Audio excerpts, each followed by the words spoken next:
Next, one of the most graceful of all the sharks. For years, theories abounded about the purpose of the Thresher Shark's long, sweeping tail fin. By far the best explanation seems to be that it's used as a deadly weapon to stun its prey. But it's only recently in places like the Philippines and the Red Sea that we've been able to observe these superlative sharks with any degree of certainty.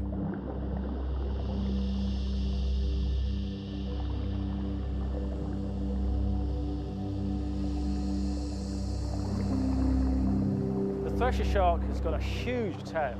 The tail is about the same length as the body. So it just immediately stands out as a sort of weird animal. The Thresher Shark is completely different from the rest of the sharks that I know.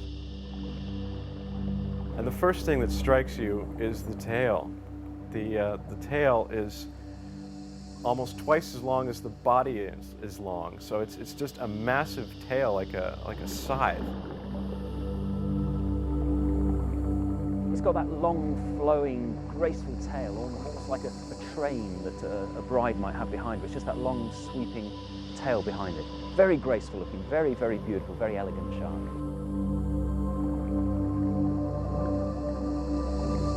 Awesome. Beautiful, torpedo-like body, round snout, big black eyes, and a tail that just goes on and on. It's almost like a big Mercedes in the sea.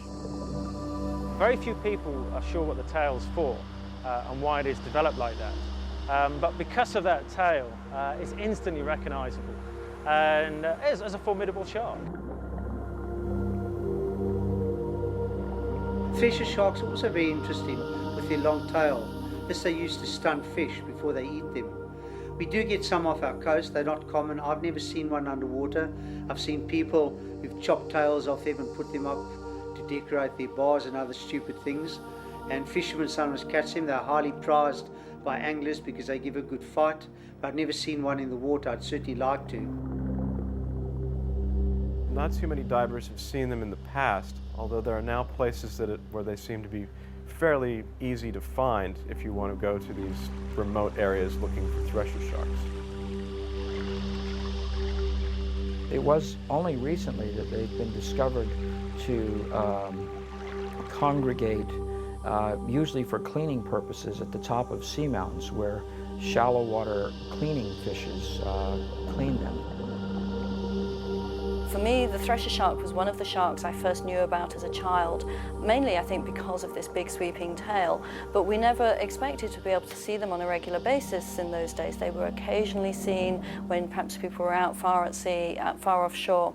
Now that there have been sites discovered in the Philippines where these Thresher Sharks can be seen on a regular basis, coming to the seamounts in relatively shallow water, I think it's very exciting. There are two known seamounts, one in the Red Sea, the Brother Islands, and one in the Philippines, Malapascua. They're both believed to be cleaning stations, and that is where small reef fish leave the safety of the reef and get rid of the parasites from the shark's body. It's also understood that the way they find these seamounts is by tiny changes in electromagnetic field in the Earth's core.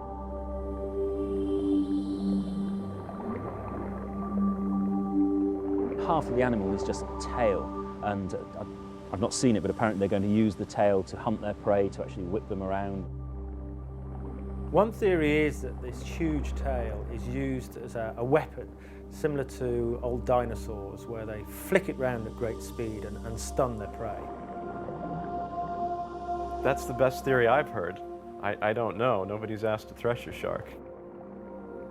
The enormous eyes of the Thresher Shark tell you that it inhabits deep water most of its life. The enormous size of the eye is because it's trying to draw more light in from an area that has very little light, deep water.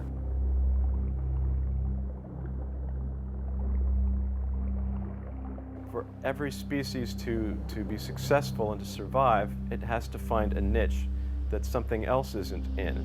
And the Thresher Shark has found a niche that we can't quite define, but it has certain properties, like this very long tail, which is believed to be used to smack against schools of fish and knock them unconscious, sort of like a sailfish's bill is used to smack schooling fish to render them unconscious or dazed.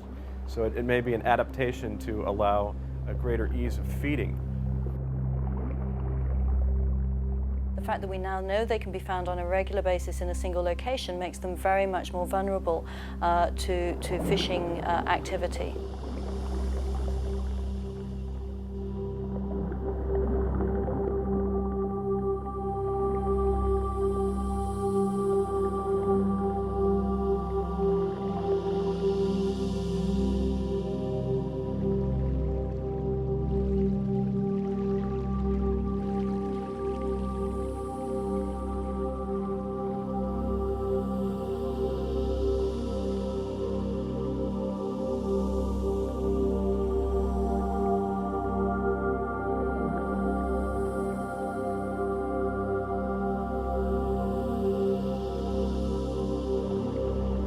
Very unique, on my top list of sharks that I want to see.